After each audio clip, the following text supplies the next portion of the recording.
کسی زمانے میں سیارہ ڈائجسٹ کے اندر تقسیم ہند کی قبر کی کہانی چھپی تھی کہ قبر کھودتے کھودتے ساتھ والی قبر کھل گئی، تو لوگوں نے دیکھا کہ کفن بھی میلا نہیں ہوا۔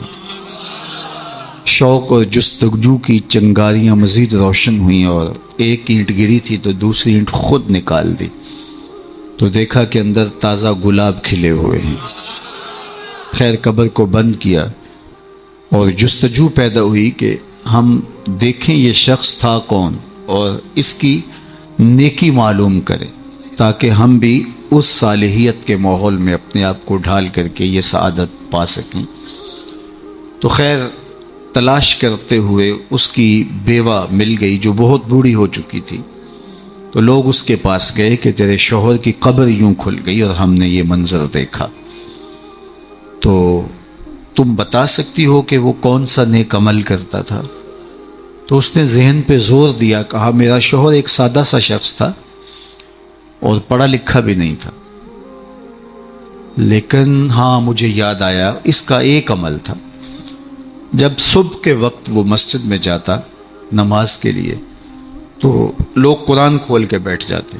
ایک زمانہ تھا لوگ فجر کے بعد قرآن مجید کی تلاوت کیا کرتے تھے، اور گھروں میں بھی صبح کے وقت قرآن ضرور کھلتا تھا۔ اللہ وہ دور دوبارہ پلٹ کے لے آئے ہمارے لیے، اور نوجوانان امت قرآن کا چہرہ دیکھیں فیس بک کی بجائے۔ تو وہ ایک زمانہ تھا، تو جب سارے لوگ قرآن کھول کے بیٹھ جاتے تو اس سے بڑی تکلیف ہوتی کہ کاش میں بھی قرآن پڑھا ہوتا۔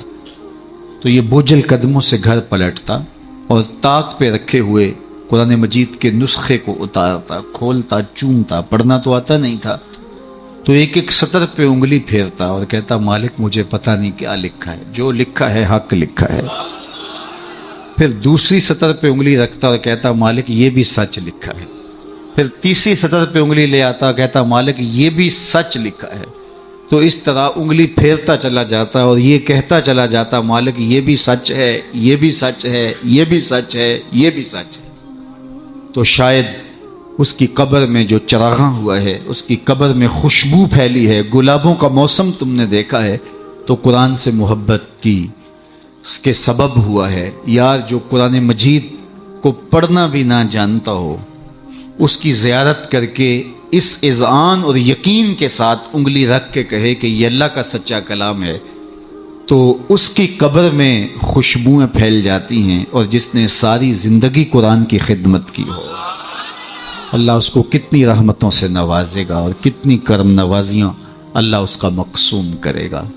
ابھی حضرت کی عمر کے حوالے سے بات ہو رہی تھی تو مجھے امام ابو نعیم الاصفہانی سے ایک روایت جو انہوں نے حلیہ میں بیان کی کہ جو شخص 70 سال کی عمر میں انتقال کرتا ہے اللہ اس کے بڑھاپے کا حیا کرتے بغیر حساب کے جنت عطا کرتا ہے، اور جو 80 سال کی عمر میں انتقال کرتا ہے اللہ اسے حق شفاعت بھی عطا کرتا ہے، اپنے خاندان کے کتنے لوگوں کی سفارش کر کے انہیں جنت میں لے جائے گا۔ اس لیے ہمارے دین میں بوڑھوں کی عمر کی کثرت کی وجہ سے تکریم کرنے کی تلقین کی گئی ہے، اور ہمارے صوفیہ فرماتے ہیں کہ بڑے کی تعظیم اس لیے کرو کہ اس کی نیکیاں زیادہ ہیں، اور چھوٹے کو اس نظر سے دیکھو کہ اس کے گناہ کم ہیں۔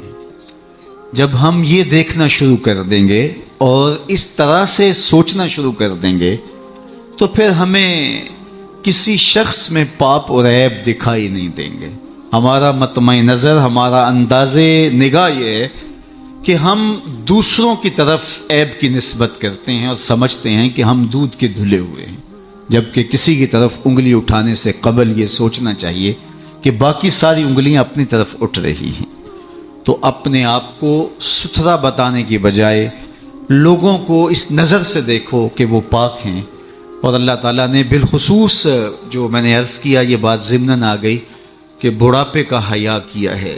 حضرت بایزید بسطامی کی 72 سال کی عمر میں ان کا وصال ہوا، تو جب قبر میں گئے تو بعد میں کسی کو خواب میں ملے تو اس نے کہا کہ سناؤ کیا ماجرا ہوا؟ کہا میرے مالک نے مجھے جب حاضر ہوا تو کہا اے بوڑھے بتا میرے پاس کیا لے کر آیا ہے؟ تو میں نے کہا مالک بادشاہوں کی چوکھٹ پہ جب فقیر آئیں تو شہنشاہ یہ تو نہیں پوچھا کرتے کیا لے کر آئے ہو، فقیروں کو تو یہی پوچھا جاتا ہے کیا لینے آئے ہو، میں تیری رحمت کا سوالی بن کے آیا ہوں۔ اللہ نے بغیر حساب کے میری مغفرت فرما، میری بخشش فرما دی۔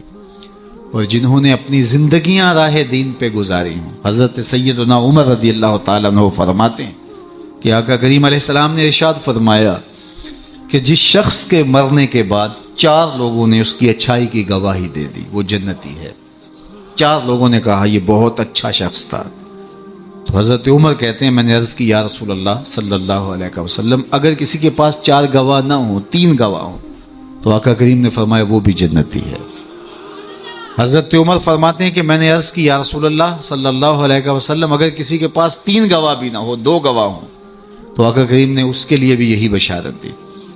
حضرت عمر فرمایا کرتے تھے ایک کے بارے میں نے پوچھا نہیں حضور نے بتایا نہیں، تو جس کو 2 گواہ بھی مل گئے اچھائی کے کہ وہ صالح تھا وہ نیک تھا تو اس کے لیے جنت کے در کشادہ ہیں، اور جس کی نیکی کی، جس کے تقوی کی، جس کی خدمت قرآن کی زمانہ گواہی دے تو بتاؤ اللہ کتنی ناز برداریاں کرے گا۔ جانا تو سب نہیں ہے، یہاں کسی نے بیٹھ نہیں رہنا، 100 سال بھی جئیں گے تو یہاں سے رخصت ہونا پڑے گا۔ کج کلاہوں نے بھی شہنشاہوں نے بھی یہاں سے رخصت ہونا ہے، جن کا طوطی بولتا ہے، جن کے نقارے بجتے ہیں وہ بھی یہاں نہیں بیٹھ رہیں گے۔ موت ہے ہنگامہ آرا کل زمیں خاموش میں، ڈوب جاتے ہیں سفینے موج کی آغوش میں۔ یہاں بڑے بڑے پہلوان، بڑے بڑے کج کلا اور شہنشاہ باقی نہ رہے۔ کسی نے دیکھا مقدونیہ میں ایک بوڑھی عورت ایک قبر پہ بیٹھی ہے، تو کہا کہ یہاں کیا کر رہی ہو؟ کہا یہاں میرا بیٹا سکندر دفن ہے۔ اس نے کہا کہ بڑھیا یہاں کئی سکندر آئے اور چلے گئے، تو یہ دنیا یہاں کسی نے نہیں بیٹھ رہنا، سب نے چلے جانا ہے، لیکن جانے کے انداز بھی نرالے ہوتے ہیں۔ ایک وہ ہوتے ہیں کہ جب جاتے ہیں تو لوگ کہتے ہیں خاص کم جہاں پاک جان چھوٹی، اور بہت بات لوگ کریں گے اور مروتاً کچھ کہیں گے بھی تو بعض کہتے ہیں جی ساڑھے نال تے چنگائی سی، مطلب کیا ہے کہ وہ اچھا آدمی نہیں تھا، سر میرے ساتھ اس نے زیادتی نہیں کی، ہمارے ساتھ تو اچھا ہی تھا۔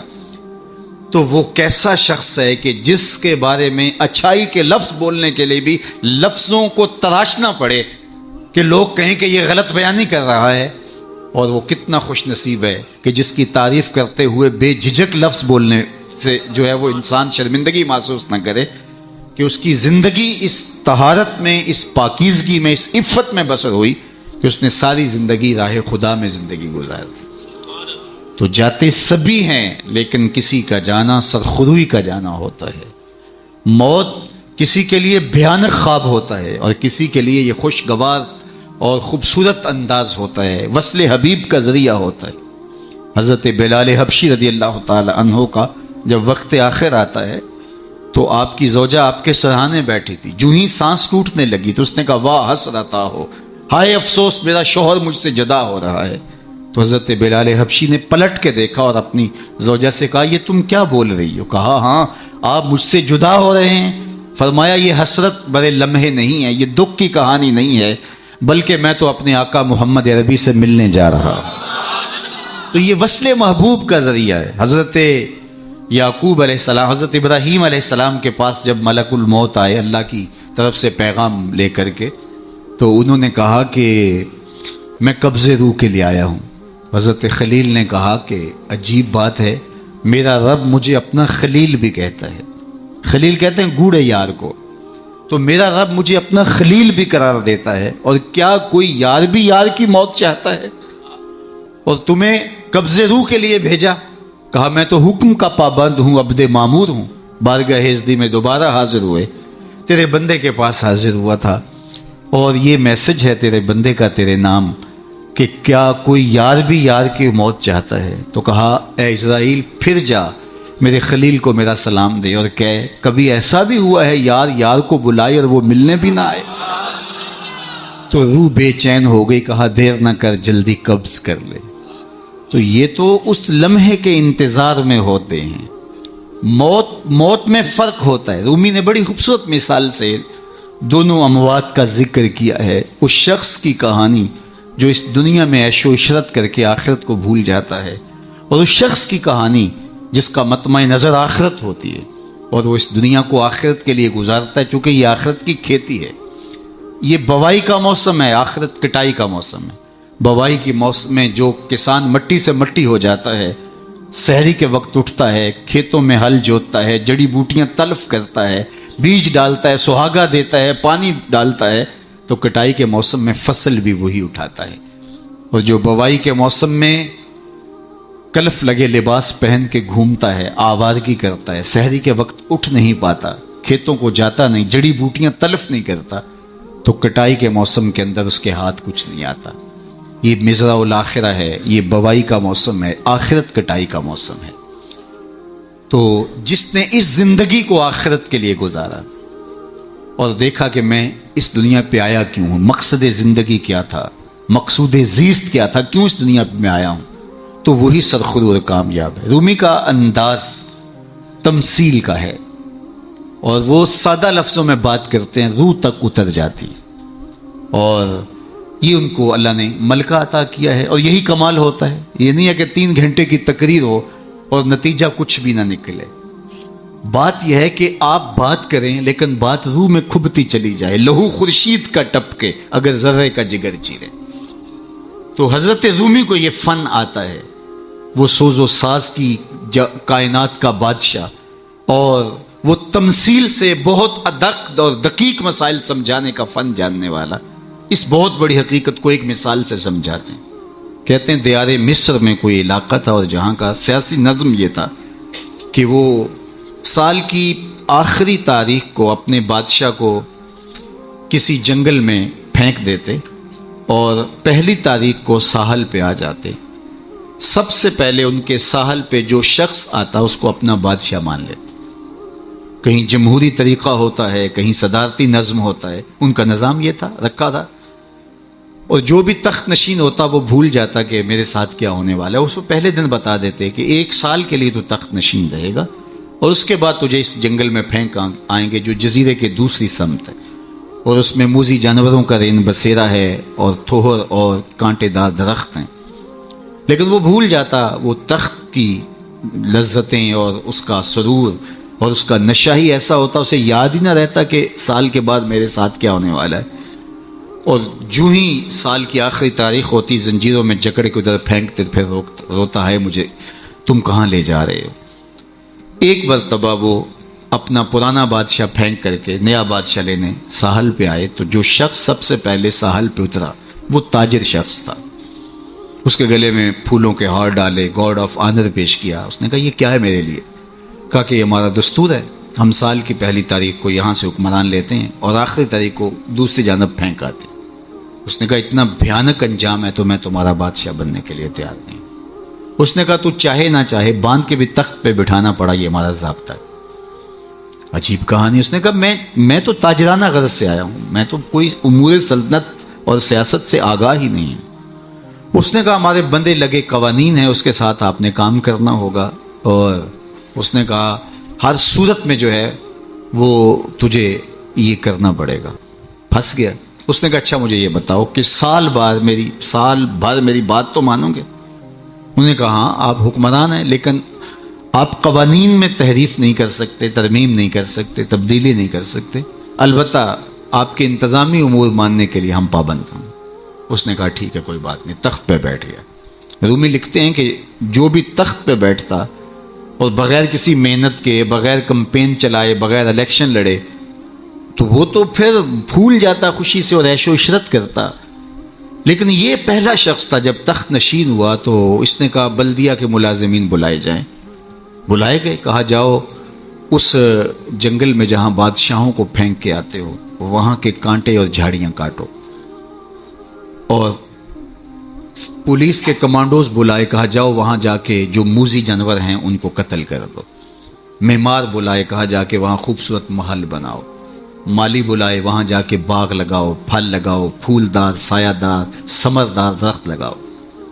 حکومتی مشینری، پوری حکومتی مشینری اس باغ کے کانٹے دار درخت کٹوانے، وہاں کے موذی جانور قتل کروانے، اور وہاں کنویں کھدوانے، محل بنوانے اور پھلدار پھولدار سایہ دار درخت لگانے میں صرف کر دی۔ جب سال کی آخری تاریخ ہوئی تو وہ جنگل جہاں بادشاہوں کو پھینکا کرتے تھے وہ جنگل نہیں رہا تھا، وہ ایک باغ بن چکا تھا۔ اور یہ زنجیریں لے کر آئے تو اس نے کہا مجھے زنجیریں نہ پہناؤ، میں خود چل کے جانے کے لیے تیار۔ اس لیے اس تخت پر بیٹھ کر کے وہ اپنے لشکر بھیج کے وہاں کے کانٹے، وہاں کے تھوہر، وہاں کے موذی جانور، وہاں کے خطرناک جانور جن کا وہاں رین بسیرا تھا ان کو کاٹتا رہا، قتل کرواتا رہا۔ تو اس نے کہا کہ میں خود چل کے جانے کے لیے تیار ہوں۔ رومی کہتے ہیں جو کافر ہے وہ دنیا کے تخت پہ، جو فاسق اور بدکار ہے وہ دنیا کے تخت پہ موج کرتا ہے، اور جب وقت آخر آتا ہے تو اس کو جب زنجیروں میں جکڑ کے لے جانا چاہتے ہیں فرشتے تو وہ کہتا ہائے مجھے کدھر لے جا رہے ہو۔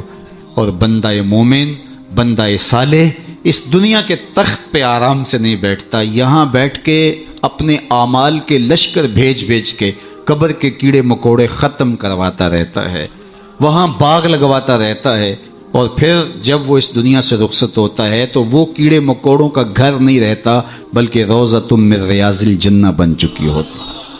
اور وہ کہتا ہے دیر نہ کرو مجھے جلدی لے جاؤ، میں خود چل کے جانے کے لیے تیار ہوں۔ ربعی بن حراش ساری زندگی ہنسے نہیں، فرماتے تھے کیا خبر میرا انجام کیا ہوگا۔ جب تک یہ یقین نہ ہو کہ میرا انجام کیا، اتنی دیر تک دھڑکا لگا رہے، ڈر لگا رہے۔ یہ مسلمان کی زندگی ہے، مومن کی زندگی ہے۔ ابھی ملیکہ فرماتے ہیں کہ میں 30 اصحاب رسول سے ملا ہوں، بخاری کتاب الایمان اٹھائیے، 30 اصحاب رسول سے ملا ہوں، اور ہر ایک اپنی آخرت کے بارے میں سخت فکر مند تھا۔ ہم تو 4 نمازیں پڑھ لیں تو ہم سمجھتے ہیں کہ ہمارے جیسا زمانے میں کوئی نہیں، اور بے نمازیوں کو حقیر جاننے لگ جاتے ہیں۔ 30 اصحاب سے ملاقات ہوئی ہے اور یہ ڈرتے رہتے تھے کہ میرا انجام، رنگا رنگ سہیلیاں پرن کڑے پر پریا اس دا جانیے جس دا توڑ چے۔ انما الاعمال بالخواتیم، اعمال کا دار و مدار حسن خاتمہ پہ ہے، جس کا اخیر ٹھیک ہو گیا۔ ورنہ کتنے لوگ ہیں کہ زندگی ساری اچھی، انجام بخیر نہیں ہو۔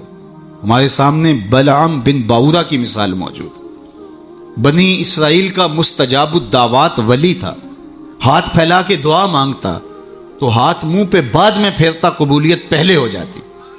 لیکن پھر اسی کے بارے میں قرآن نے کہا نا مَثَلُهُ كَمَثَلِ الْكَلْبِ، اس کی مثال کتے کی مثال، زبان لٹک گئی، زمین چاٹتا تھا، نبی کے خلاف ہاتھ اٹھا دیے، سمجھا میں مقبول بارگاہ ہو گیا۔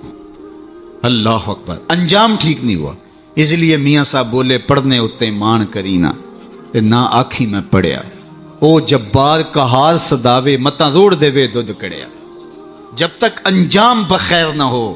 بایزید بستامی سے ایک بڑھیا نے کہا تھا کہ میرے گدھے کی 2 مچھی ہے یا آپ کی داڑھی اچھی ہے؟ کہا فی الحال نہیں بتا سکتا، یہ تو مرنے کے بعد ہی بتا سکتا ہوں۔ تو جب تک انجام بخیر نہ ہو اللہ سے دعا مانگے کہ اللہ خاتمہ ایمان پہ کرے۔ ساری زندگی دین کی راہوں کے مسافر رہیں، اور جب سانس ٹوٹ رہی ہو محمد عربی کا کلمہ زبان پہ جاری، آخری قول کلمہ طیبہ کا ہو ہمارے لبوں کے اوپر۔ روبی بن حراش ساری زندگی مسکرائے نہیں، فرماتے تھے کیا خبر انجام کیا ہوگا۔ اللہ اکبر۔ خیر وقت آخر تو آنا ہی تھا، تو جب آخری وقت آیا تو ان کے بھائی ربی بن حراش نے کہا جاؤ، غسال کو بلا کے کہا میرے بھائی کو غسل دو۔ تو وہ غسل دینے داخل ہوا تو فوراً باہر آ گیا۔ اتنی جلدی؟ کہا تھا تیرا بھائی بڑا عجیب ہے۔ کہا ہوا کیا؟ کہا نحنو نغتسلہ وہو یتبسم، ہم اسے غسل دیتے ہیں اور یہ آگے سے مسکرا رہا۔ اقبال نے کہا تھا نا نشان مرد مومن باتو گوئم چوں مرگائے تبسم بر لب اوست، آ تجھے اللہ کے بندے کی نشانی بتاؤں، جب موت آتی ہے تو اس کی پیشانی پہ ندامت کا پسینہ نہیں ہوتا، اس کے لبوں پہ کامیابی کی مسکراہٹ پھیل جاتی۔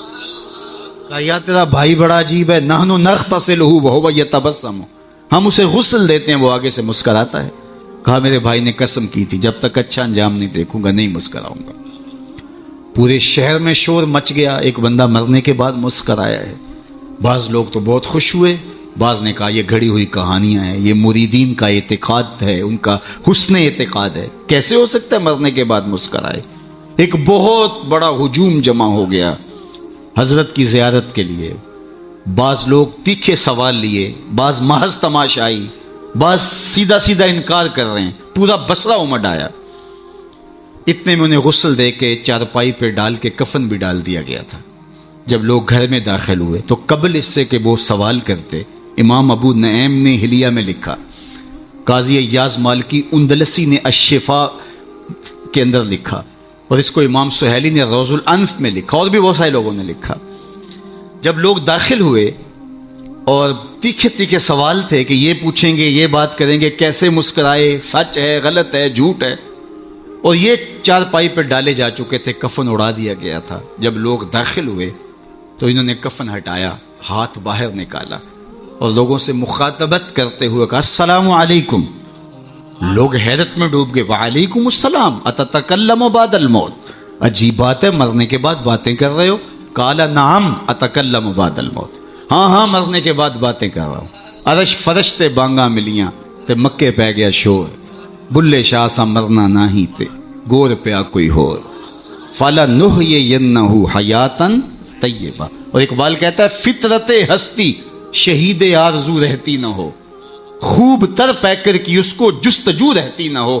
موت کو سمجھا ہے غافل اختتام زندگی، یہ ہے شام زندگی صبح دوام زندگی. فَلَنُحْيِيَنَّهُ حَيَاتًا طیبہ کا روپ ظاہر ہوا. ہاں ہاں مرنے کے بعد باتیں کر رہا ہوں. لوگوں نے کہا بتا تیرے رب نے تیرے ساتھ سلوک کیا کیا؟ تو ربی بن ہرا جو فوت ہو گئے وہ بول کے کہہ رہے استقبلنی ربی غیر غضبان واستقبلنی بروح و ریحان. اس کے قدرت والے چہرے پہ کوئی غصہ نہیں تھا، اس نے روح و ریحان کے پھول میرے گلے میں ڈالے. لوگوں نے باتیں پوچھنا شروع کر دیں. شکر ہے کوئی مرنے والا بول پڑا، کوئی ادھر کی بات کر رہا ہے، ادھر کی بات پوچھ رہا ہے. جب سلسلہ کلام طول پکڑنے لگا تو ربی بن ہراش لکھتے ہیں، ربی بن ہراش کہتے ہیں کہ اجلوا بی ولا تؤخروا بی لان ابا القاسم ينتظر علی الصلاۃ، دیر نہ کرو مجھے جلدی قبرستان میں لے جاؤ، تم مجھے باتوں میں لگا رہے ہو، امام الانبیاء میرے جنازے کا انتظار کر. اگر اپنی زندگی اس کی رضا کے مطابق گزارے گا تو تمہارا وہاں انتظار ہوگا. مرنے کا فرق ہے، ہر کوئی مرتا ہے، لیکن یہ مرنا جو یاد الہی میں اپنے آپ کو ڈبو دے، اور مرنے سے قبل جو مر جائے، موتو قبل ان تموتو، صوفیہ تو یہی کہتے ہیں نا کہ مرنے سے قبل مر جاؤ. تو جب مرنے سے ہی قبل مر جائے تو الجبرے کا قاعدہ ہے نا کہ نفی جب نفی سے ضرب کھاتی ہے تو جمع کی صورت میں جواب آتا ہے. تو جو پہلے ہی مرا ہوا تھا، اپنے آپ کو، اپنے نفس کو اس نے مار دیا، اپنی خواہشات کو ترک کر دیا، تو وہ موتو قبل ان تموتو کے زمرے میں تھا. تو پھر موت کو موت آئی تو نفی سے ٹکرائی تو حیات بن گئی. تو یہ حیات طیبہ کی صورت بن کے سامنے آئی اور ابھری. اس لیے اللہ والے قبروں میں جا کر بھی جو ہے وہ ایک حیات طیبہ اور ایک زندگی، پاکیزہ زندگی کا نور پاتے ہیں. اور اللہ تعالیٰ ان کے ذریعے سے لوگوں کی فیض رسانی کا سامان کرتا ہے. ورنہ دنیا کے اوپر آ کے چلے گئے، آج ان کا نام و نشان بھی نہیں ہے. جن کے طوطی بولتے تھے، نقارے بجتے تھے، آل ساسان 3150 سال ایران پہ حکومت کرتے رہے. آج آل ساسان کا دنیا نام بھی نہیں جانتی. مشتاق نے کہا تھا مٹ گیا مشتاق دل سے رنگے یاد رفتگاں، پھول مہنگے ہو گئے قبریں پرانی ہو گئی. قبروں کے نشان بھی یاد نہیں ہوتے. پوتے کو لے کر کے دادا جاتا ہے، تمہارے پردادا کی یہاں کر کے کہیں قبر ہوتی تھی، اور قبر بارش کے آثار مٹا چکے ہوتے ہیں، وہ ڈھونڈتا پھرتا ہے قبر کہاں تھی، نشان بھی باقی نہیں رہتے.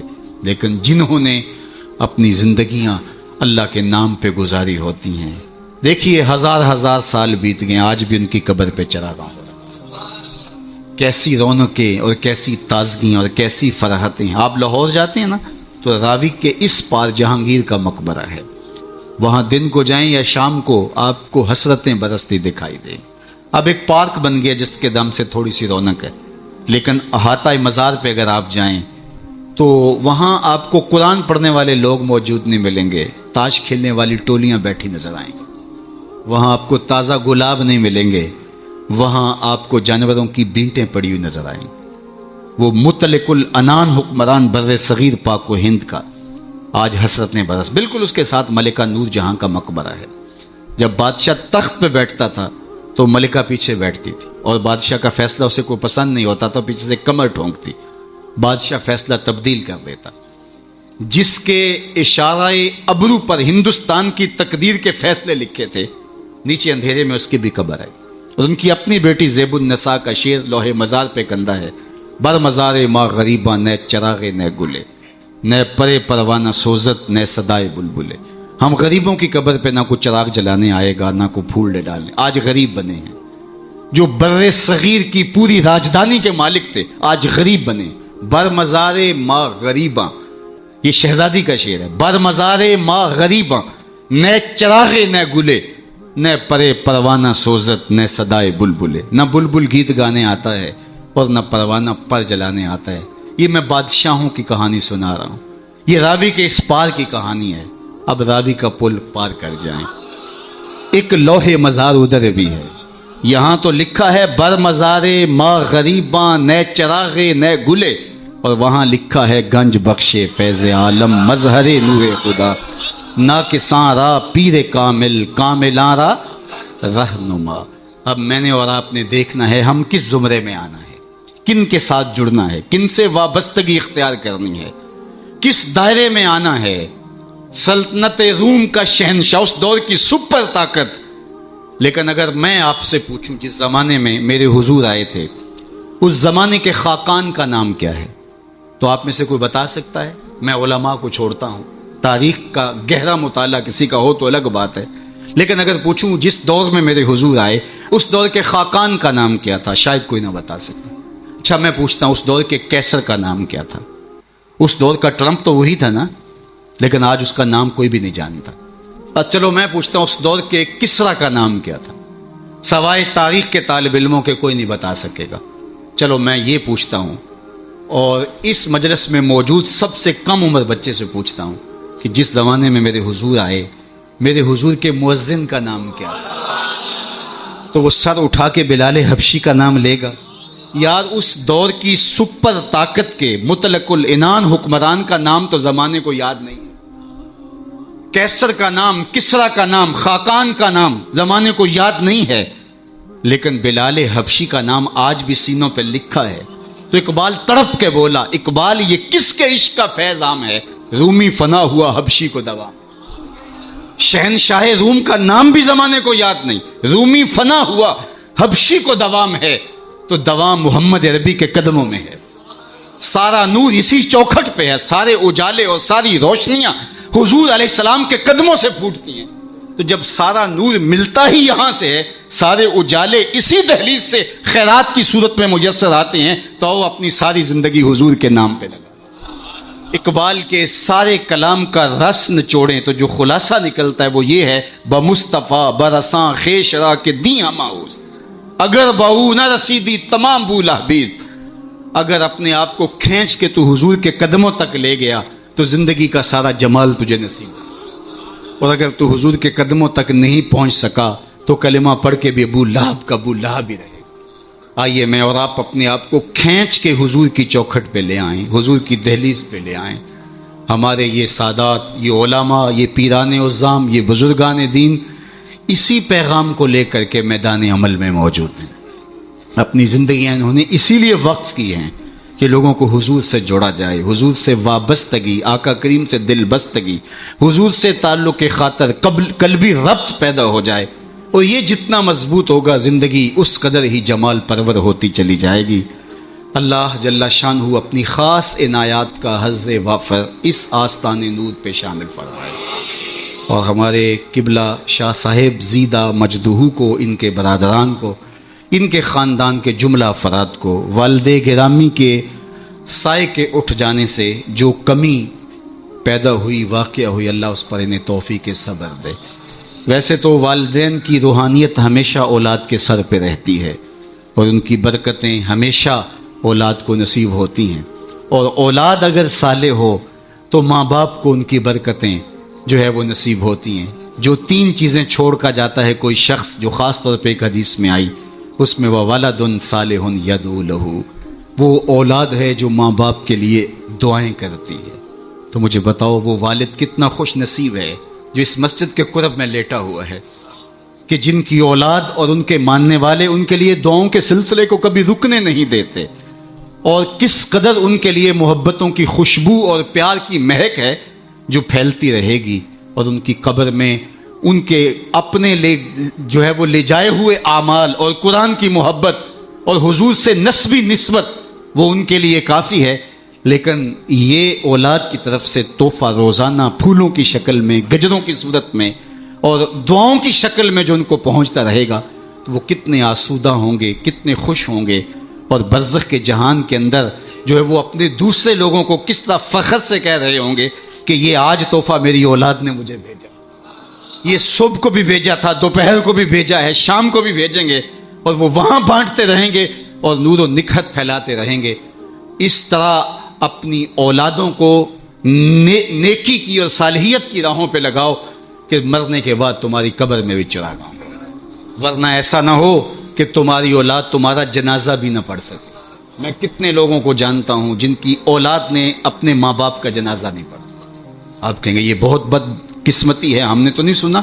ایسے لوگوں کو آپ بھی جانتے ہیں، یہ وہ لوگ ہیں جنہیں جنازہ آتا نہیں ہے، اور ساری زندگی لوگوں کے جنازوں میں رسماً کھڑے ہوتے ہیں، پھر ایک دن وہ رسم اپنے باپ اور اپنی ماں، اپنے بھائی، اپنی بیوی، اپنے بچوں کے لیے بھی ادا کرنا پڑتی ہے۔ اور مجھے بتاؤ وہ شخص کتنا بدبخت ہوگا کہ جو اپنے باپ یا اپنی ماں کے جنازے پہ کھڑا اور جنازہ نہیں پڑھ پاتا، رسماً کھڑا ہے دکھلاوے کے لیے، اور وہ کتنا خوش نصیب باپ ہے جس کا جنازہ اس کا بیٹا پڑھا رہا ہے، جس کے لیے اس کا بیٹا دعائیں کر رہا ہے، اور اس کا بیٹا اس کے لیے سحری کے وقت اٹھ کے آنسو بہا کے مغفرت و بخشش اور غفران کی التجائیں اللہ کی بارگاہ میں پیش کر رہا ہے۔